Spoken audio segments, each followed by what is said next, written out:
Through fear and stigma, queer Canadians fought back in traditional and innovative protests.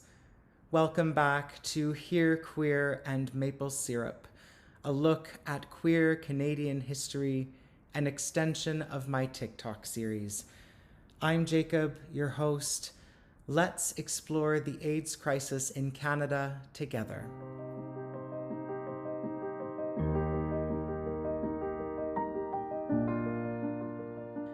The fear during the AIDS crisis was real, grounded, and well-founded.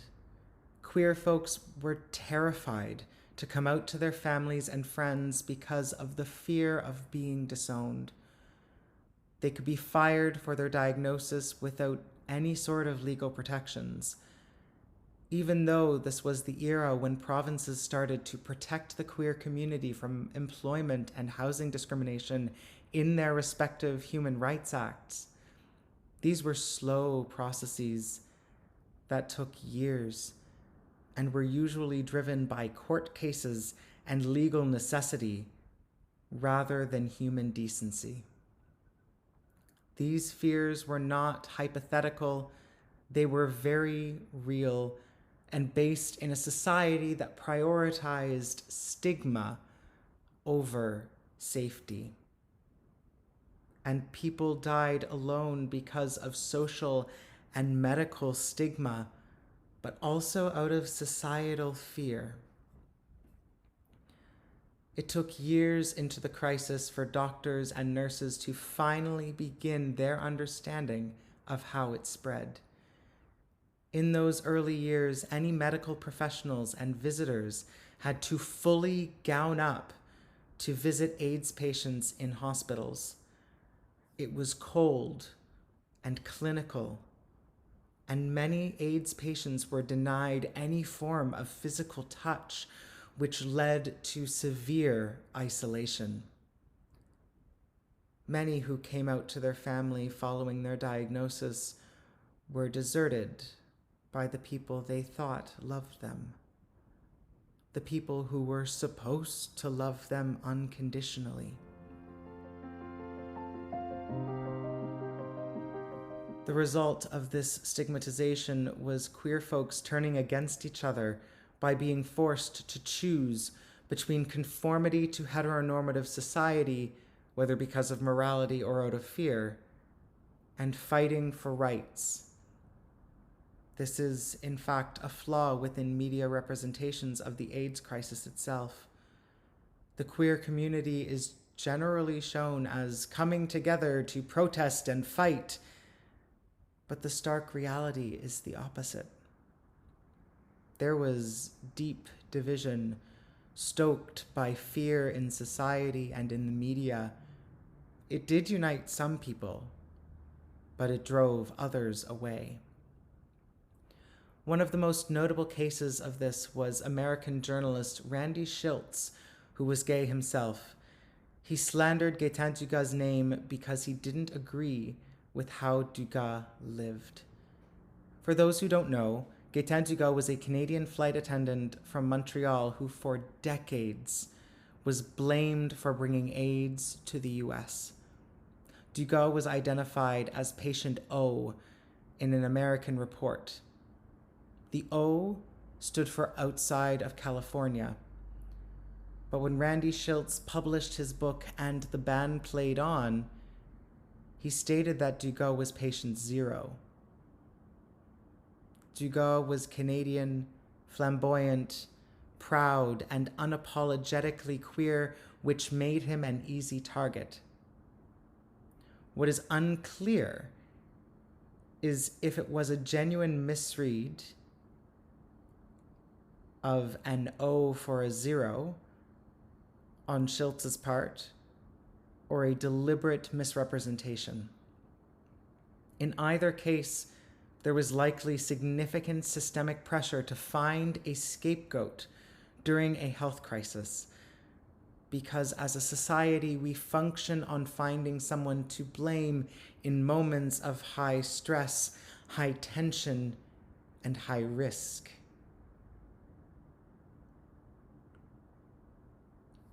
despite the book being dismissed as Schiltz's own internalized homophobia and him trying to fit in with his straight colleagues, Canadian media at the time latched on to the narrative very quickly, making Dugas a villain in a story where he was actually a victim. In 2016, through a genome study, it was proven once and for all that Dugas could not have been patient zero. Unfortunately, he never got to live to see his name cleared, as he died of AIDS-related complications in 1984. I remember having a conversation with my grandmother years ago, probably around 2011 or 2012. I was somewhere between 16 and 18. And somehow we got onto the topic of the AIDS crisis. I don't remember how we got on the topic, but somehow we got there.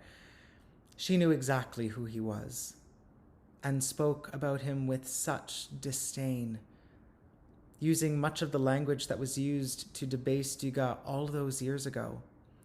That just shows how pervasive the rhetoric around Dugas and the AIDS crisis was even decades later. Respectability politics did plague those who chose to fight. Some early AIDS organizations were worried that the more radical approaches of groups like ACT UP would put the government funding all of the AIDS organizations relied on at risk. There was also fear that the actions of groups like ACT UP would negatively impact the public image of the queer community as radicals, because there was already so much hate being thrown at the entire community because of the crisis itself. Despite the division, many stood up in protest. We generally think of traditional protests like marches and letter-writing campaigns, but that's not all of what happened. Die-ins were forms of silent public protest where disruption was the point, as people would lay down and play dead, which stops traffic and pedestrians and draws attention. The goals of these protests were to call out government inaction and to get additional funding for treatment research. Die-ins have been used in various protest contexts for over 50 years and mix civil disobedience with cultural street theater. In Canada, one of the most notable die-ins for AIDS was the AIDS Action Now protest on the 26th of June, 1992, to demand more funding for AIDS research and to force the visibility of the crisis on policymakers and the general public. Before die-ins, there was the infamous coffin protest, also organized by AIDS Action Now in March of 1988.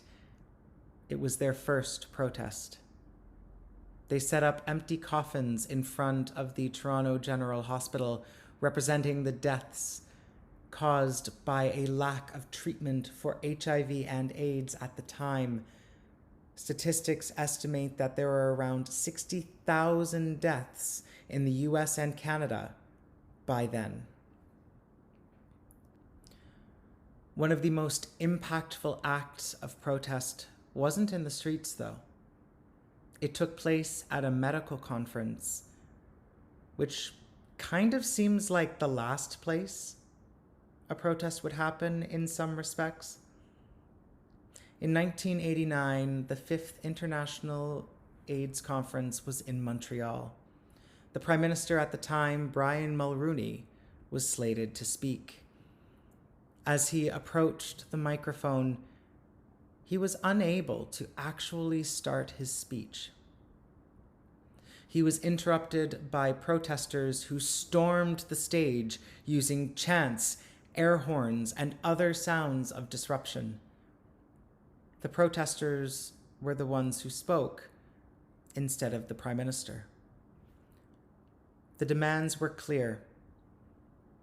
patient-centered care for those with AIDS, the nothing about us without us ethos, access to treatment, particularly for women and those outside of Western countries, anti-discrimination laws for those with HIV, and more research funding. But likely the most important demand was that those with AIDS were treated with dignity and humanity. These protests didn't happen in a vacuum. There were smaller acts of resilience over the course of the AIDS crisis that created a true snowball effect that allowed these demands from Montreal to take place. Starting with the one more nationally known during the time, Dr. Peter Jepson Young, a young doctor from BC who was diagnosed with AIDS soon after completing his medical training in 1986. He continued his medical practice for 3 years in the field, but in 1989 he had to stop practicing because of his failing health. Despite this, he decided he still wanted to do good in a dark time for the queer community. So he turned to the education side of AIDS. He got a show on the CBC early evening news called the Dr. Peter Diaries, which ran for just over 2 years and for 111 episodes between September of 1990 and November of 1992. In this time, he became one of the most visible doctors living with AIDS. Shortly before passing, he established the Dr. Peter AIDS Foundation, which in turn formed the Dr. Peter Center, a nursing center and day program for those living with HIV/AIDS. It still exists today and does really important work. In 1992, Dr. Peter became the longest living person with AIDS in BC. He passed away in November of that year at the age of 35.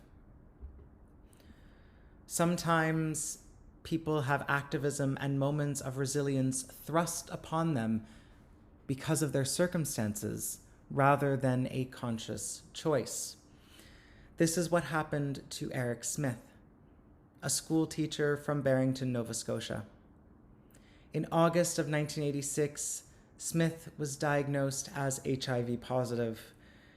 In May of 1987, when he went to his doctor's office, a medical secretary at the office discovered his HIV diagnosis, and because her grandchild was set to start grade primary at the same school where Smith taught grade 6, she leaked his HIV status to the entire community. Smith himself said that the initial reaction wasn't even that bad. No one had an issue with it through the rest of that school year. He said the only parent that called the school had a very worried child who thought their teacher was going to die. The calm before the storm that would soon follow. In September, members of the community took issue with the diagnosis, and Smith was removed from the classroom because of the community pressure. In October, the school board tried to reinstate him. However, the parents threatened protests. Throughout, the other teachers supported him, though. Smith challenged his firing in court, and even though it took 4 years, he did win via a settlement which would have allowed him to return to teaching if he chose. Despite this, he never ended up back in the classroom. One part of his settlement was key in Nova Scotian queer history, and that was the addition of sexual orientation to the province's Human Rights Act, making Nova Scotia the 5th province to do so in 1991. Smith went on to be one of the most prolific sex education advocates in the country, working with various levels of government to prevent the spread of HIV/AIDS at the height of the AIDS crisis. His radical act of protest, which might seem like a logical act by today's standards, challenged not only the province of Nova Scotia, but his hometown of Barrington. For those wondering, I've never been able to find out what happened to the medical secretary who, to this day, remains unnamed. Considering how prominent the case was, I would expect that any disciplinary measures she faced would have been public knowledge. But there was nothing more from her, which leads me to believe that she never really faced any consequences to her actions. Her anonymity is protected by the same institutions that failed to protect Smith's privacy. Despite genome studies that cleared Dugas, the visibility of Dr. Peter, and the Human Rights Act changes that protected Smith, the rhetoric still seeped into the wider society, and some of it still remains today. The hardest parts to fix. None of these results are wins, but rather a part of the dismantling of medical and societal stigma that plagued communities at the time. Fighting fear and stigma through protest and resilience were means of survival in a time when the world felt devoid of hope and joy, because burying friends and loved ones became a regular occurrence. Unlike the cold clinical settings of hospitals, Atlantic Canadians responded to the AIDS crisis in a very different, even stereotypical fashion. Community-cooked meals centered around the kitchen, creating warm and welcoming places for those with AIDS, with a side of fighting for a place at the table federally, which we will cover in the next episode. Until next time.